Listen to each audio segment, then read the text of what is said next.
ఓం శాంతి. ఓం శాంతి. ఓం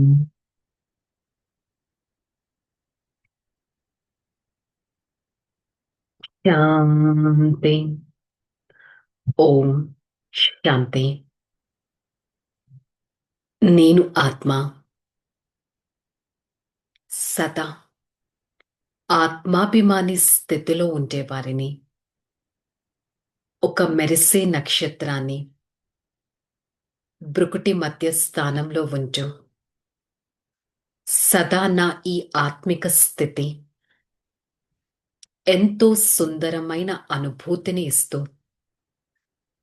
నేను శీతల ఆత్మ, స్థిరమైన ఆత్మ, శక్తిశాలి ఆత్మగా ఈ క్షణం నా ప్రియమైన తండ్రి ద్వారా ఈ జ్ఞాన మురళిని వింటున్నట్టు అనుభవం చేసుకుంటాను. ఓం శాంతి.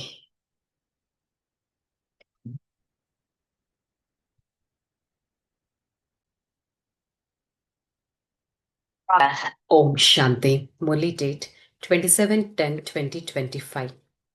ఈ రోజుటి హెడ్డింగ్ మీఠే బచ్చే नाजुक पन भी देह अभिमान है। रूसना, रोना, ये सब असुरी संस्कार तुम बच्चों में नहीं होना चाहिए। दुख, सुख, मान, अपमान ये सब सहन करना पड़ेगा. బాబా చెప్తున్నారు, మధురమైన పిల్లలు తేలిగ్గా, నాజూకుతనంగా, డెలికేట్గా ఉండడం కూడా బాడీ కాన్షియస్నెస్, అలగడం, ఏడవడం, అసురీ సంస్కారాలను చూపించడం, దుఃఖ సుఖాలు, గౌరవం అగౌరవపరచడం, ఇవన్నీ మీరు సహించుకోవలసి వస్తుంది. సహించుకోవట్లేదు, అలుగుతున్నారు, ఏడుస్తున్నారు, ఫైటింగ్ చేస్తున్నారు అంటే అదంతా బాడీ కాన్షియస్కి గుర్తు. ప్రశ్న, सर्विस में ढीलापन आने का मुख्य कारण क्या है? जब देह अभिमान के कारण एक दो कोई खमियां देखने लगते हैं, तुम सर्विस में ढीलापन आता है. आपस में अनबनी होनी ही देह अभिमान है. मैं फलाने के साथ नहीं चल सकता, मैं यह नहीं कर सकता, यह सब नाजुकपन है. यह बोल मुख में निकलना माना कांटे बनना. బాబా అన్నారు, డీలాతనానికి గుర్తు ముఖ్యమైన కారణాలు ఏంటి? ఫస్ట్ ఇంపార్టెంట్ కారణం ఏంటి? Body consciousness. సెకండ్ రీజన్ ఏంటి? ఒకరికొకరులో లోపాలు చూడడం. అది సేవలో ఎంతో డీలాతనాన్ని తీసుకొస్తుంది. పరస్పరం వారెవరో కూడా తెలియని వారిగా యాక్టింగ్ చేస్తూ ఉంటారు. అది కూడా బాడీ కాన్షియస్. నేను ఫలానా వారితో నడవను, ఫలానా వారితో నేను ఉండను, ఇది కూడా నాజుకుతనమే. ఈ మాటలు మీ నోటి నుంచి ఇంకా వస్తున్నాయి అంటే మీరు ఇంకా ముళ్ళగానే ఉన్నట్టు, భగవంతుడి ఆజ్ఞను ఉల్లంఘించిన వారిగా ఉన్నట్టు. అందుకని బాబా ఆర్డర్ చేస్తున్నారు, వెంటనే ఈ అలవాట్లను వదిలేయండి. ఇలాంటి మాటలను మాట్లాడకండి. నేనిలా, నేను అలా, ఇలాంటి మాటలు ఇక మీరు మాట్లాడకండి. ఇవన్నీ బాడీ కాన్షియస్కి గుర్తు అని బాబా చెప్తున్నారు. ఓం శాంతి. रूहानी बाप बैठ रूहानी बच्चों को समझाते, बच्चों को पहले पहले यह शिक्षा मिलता ही अपने को ఆత్మ నిశ్చయ కరో. మరి ఆత్మిక తండ్రి కూర్చొని ఆత్మిక పిల్లలకు అర్థం చేస్తున్నారు, మొట్టమొదట స్వయం ఆత్మ అని భావించండి. నేనొక ఆత్మ అనే నిశ్చయం ఉండాలి. బాడీ కాన్షియస్ని వదిలేసి సోల్ కాన్షియస్ స్టేజ్లో ఉండాలి. ఆత్మాభిమాని స్థితిని మెయింటైన్ చేయాలి. वह अज्ञान काल, यह ज्ञान काल, ज्ञान तो एक है, बाप देते हैं, सर्व का सद्गति करता है. ఇంత ముందంతా అజ్ఞాన కాలంలో ఉండేవారం. ఇప్పుడు మనకి జ్ఞానం లభించింది. భగవంతుడు చెప్పే ఒకటే పాయింట్ ఏంటి? స్వయం ఆత్మ అని భావించండి. वह निराकार अर्थात उसका कोई मनुष्य आकार नहीं है. భగవంతుడు నిరాకారుడు అంటే వారికి ఎలాంటి మనిషి ఆకారం అంటూ లేదు. వారు ఎవ్వరిని కూడా వారిని తప్ప ఎవ్వరిని భగవంతుడు అని అనడానికి కూడా లేదు. ఒక్క నిరాకారుడైన పరమాత్మనే భగవంతుడు అని అనడం జరుగుతుంది. కానీ మనం ఏం చేస్తున్నాం? స్వయం నేనొక ఆత్మ అనే బేసిక్ పాయింట్‌నే మర్చిపోతున్నాం. బాడీ కాన్షియస్‌లోకి వచ్చేస్తున్నాం. अब बाबा कहते हैं बच्चे वापस घर जाना है. సో బాబా మన బేసిక్ పాయింట్ గుర్తు చేస్తున్నారు. పిల్లలు ఇక మనం ఇంటికి వెళ్ళాలి. ఇంటికి వెళ్ళాలంటే ఫౌండేషన్ ఏంటి? స్వయం ఆత్మ అని భావించండి. బాబాని స్మృతి చేయండి. అప్పుడే మీ జన్మ జన్మాంతరాల పాపాలు భస్మమవుతాయి. ఇక ఎలాంటి ఉపాయం లేదు. ఆత్మ భావించి బాబా స్మృతి చేస్తే పాపాలు భస్మమవుతాయి. తిరిగి ఇంటికి వెళ్తాం. ఇదే 5,000 సంవత్సరాల చక్రం. సత్య, త్రేత, ద్వాపర, కలియుగాలు మొత్తం 5,000 సంవత్సరాలు. పరంధామాన్ని నిర్వాణధామం అని కూడా అనొచ్చు. फिर कलयुग में पतित बनता है तो चिल्लाते हैं मुझ पतित पावन मेरे पास आ जाओ.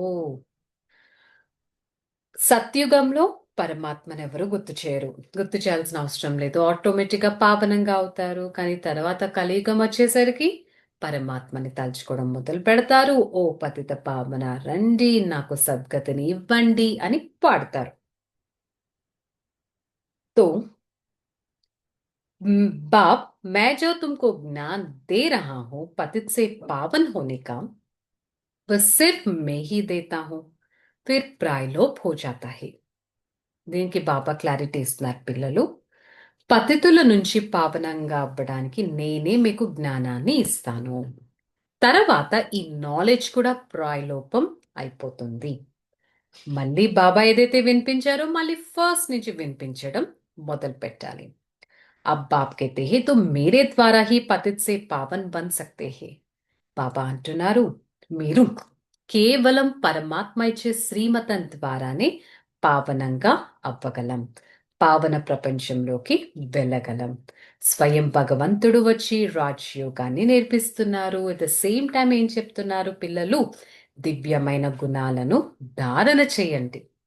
ఏడవడం, అలగడం, కోప్పడ్డం, దుఃఖ సుఖాలను సహించకపోవడం, మాన అపమానాలను సహించుకోకపోవడం, ఇవన్నీ బాడీ కాన్షియస్ కి గుర్తు. ఇవన్నీ నాజుకుతనానికి గుర్తు. ఇలా మాట్లాడతారు, నేను ఫలానా వారితో ఉండను, ఫలానా స్థానంలో ఉండను. ఇవన్నీ నాజుకుతనం యొక్క స్వభావాలు. వారు ఇలా, వీరు అలా, ఇలా మాట్లాడడం కూడా నాజుకుతనానికి గుర్తు. సో ఇదంతా ఉన్నాయి అంటే ఏంటి? ముళ్ళగా ఉండడం. బాబా ఏం చెప్తున్నారు? ఇప్పుడు మీలో ముళ్ళను తొలగించాలి. ఎంతమంది పిల్లలు ముళ్ళగా అయిపోయారు. పరస్పరం దుఃఖాన్ని ఇచ్చుకుంటున్నారు. ప్రతి ఒక్కరిలో ఉన్న లోపాలను చూస్తున్నారు. నెగిటివిటీని చూస్తున్నారు. బాబా సమझाते ये तो డ్రామా అనుసార్ హోతా హే. ఇవి యాక్చువల్లీ డ్రామా అనుసారంగా జరుగుతున్నాయి. కానీ మీరు సోల్ కాన్షియస్ కావడానికి అయితే కష్టపడాలి కదా. मिलिट्री लोग मजदूरों आदि का काम भी करने लग पड़ता है. गवर्नमेंट मिलिट्री को ऑर्डर करता है, या मिट्टी सारी भरो, अगर कोई ना आए तो गोली में मुंह में. మిలిటరీ వాళ్ళని డౌన్ టు ద ఎర్త్ ఉండడానికి ఒక్కొక్కసారి మట్టిని నింపండి అంటారు. ఈ రోడ్ ని క్లీన్ చేయండి అంటారు. వాళ్ళు చేయలేదంటే నోట్లో గోలి. అంటే అంత స్ట్రిక్ట్ పనిష్మెంట్ అనేది ఇస్తారు. గవర్నమెంట్ అలాంటి ఆర్డర్స్ ఇస్తుంది. అలాంటి ఆర్డర్స్ ఇస్తేనే కదా ఏ పరిస్థితి వచ్చినా వాళ్ళు ఎవర్ రెడీగా ఉండగలరు. ఎస్ అనగానే వెంటనే హాజరైపోతారు. మరి పిల్లలైన మీరు కూడా బాబాకి సహాయకులుగా అవ్వాలి కదా. अब समझो, कहा बड़ा म्यूजियम खुलता है, कहते हैं 10 माइल दूर है, सर्विस पर तो जाना पड़ेगा। कचोंगा क्या तोड़े ही करना। बड़े से बड़े गवर्नमेंट बेहद का बाबा को ऑर्डर मिलता है, जिसका राइट హ్యాండ్ ఫిర్ ధర్మరాజ్ హే. మరి బాబా ఏం చెప్తున్నారు? ఇప్పుడు అనంతమైన పెద్ద మ్యూజియంస్ తెరవాలి.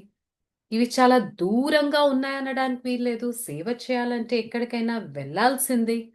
అనంతమైన తండ్రి మనకి ఆర్డర్ కూడా ఇస్తున్నారు. మరి రైట్ హ్యాండ్ ధర్మరాజు రైట్ హ్యాండ్గా మనం అవ్వాలి కదా. భగవంతుడి శ్రీమతం పైన నడవాలి కదా.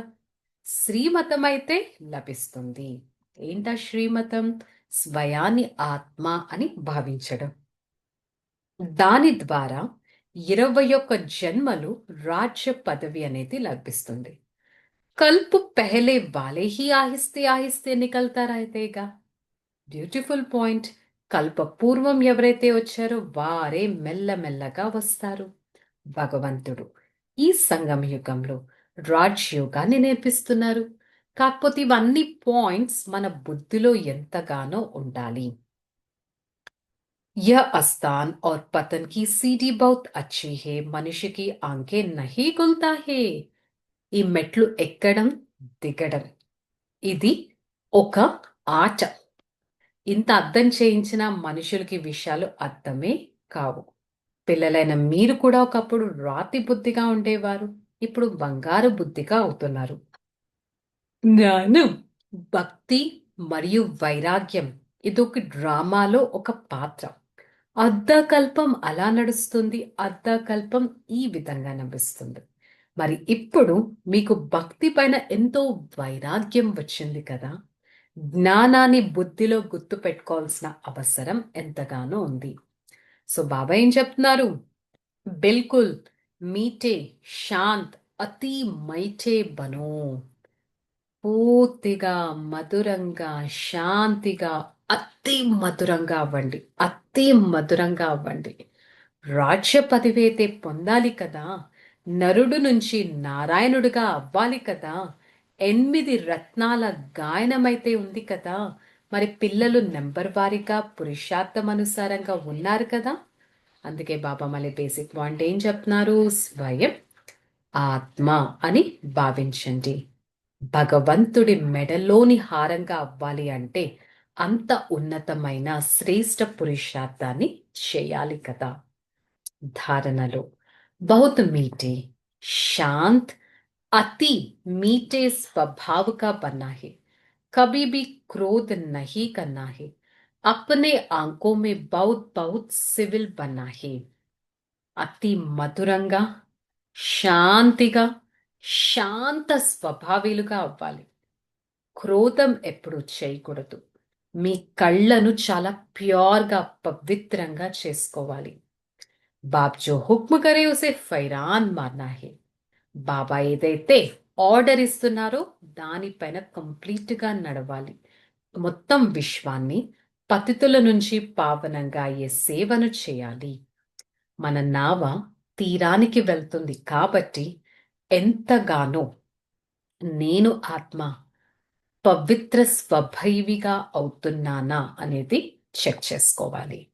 వరదానం.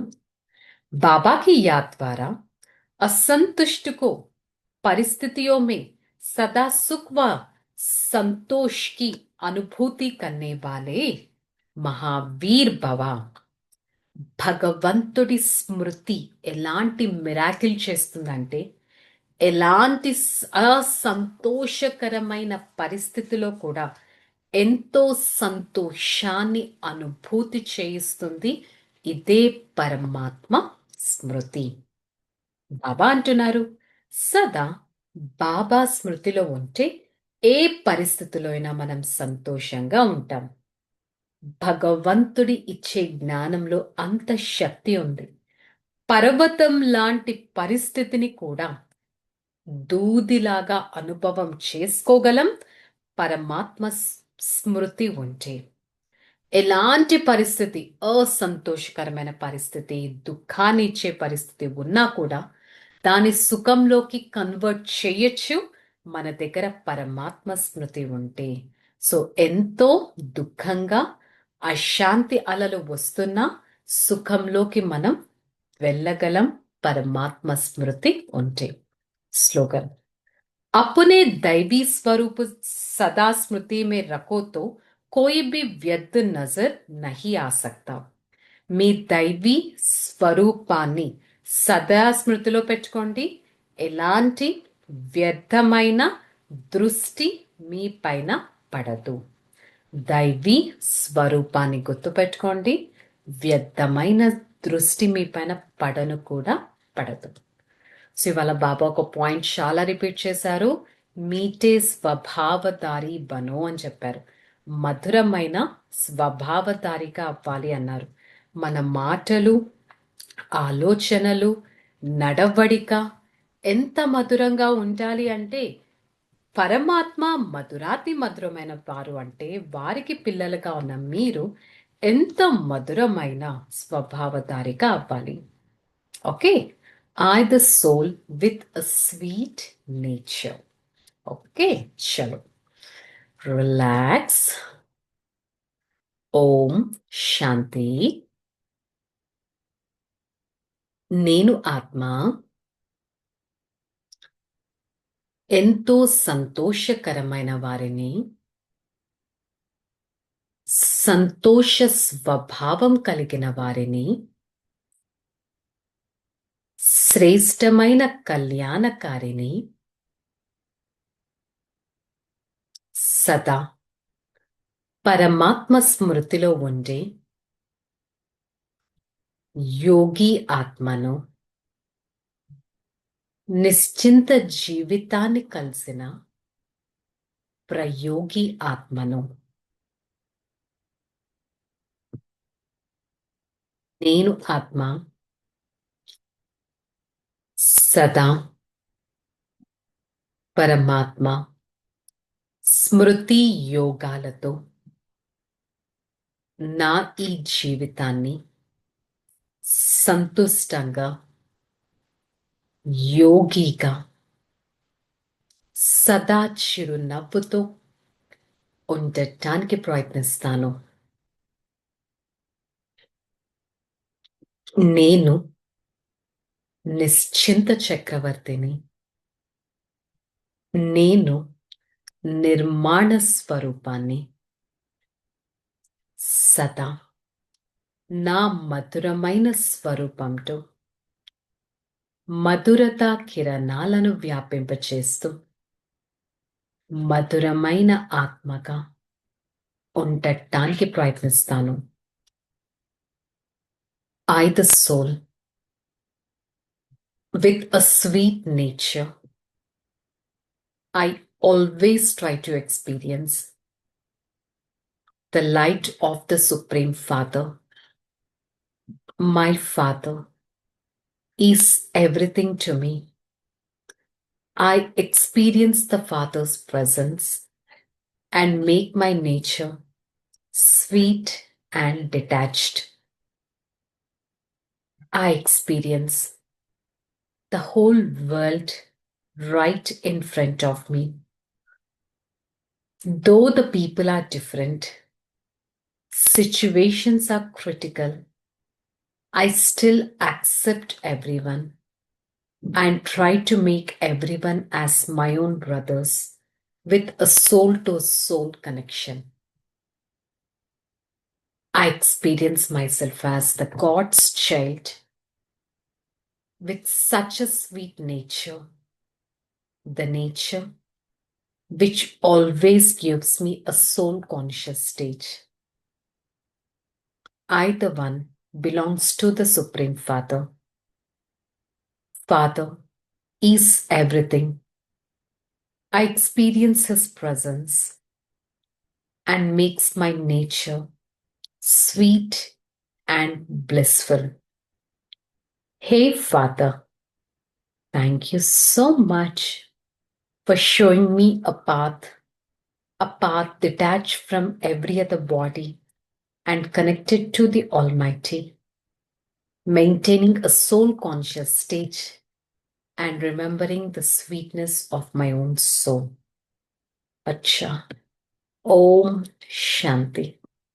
Shanti. Shanti. I, the soul, experience the powerful radiations of sweetness from the Supreme Father, spreads its sweetness to every part of this body, and with the Father's power, I try to experience my own highest stage. Om Shanti.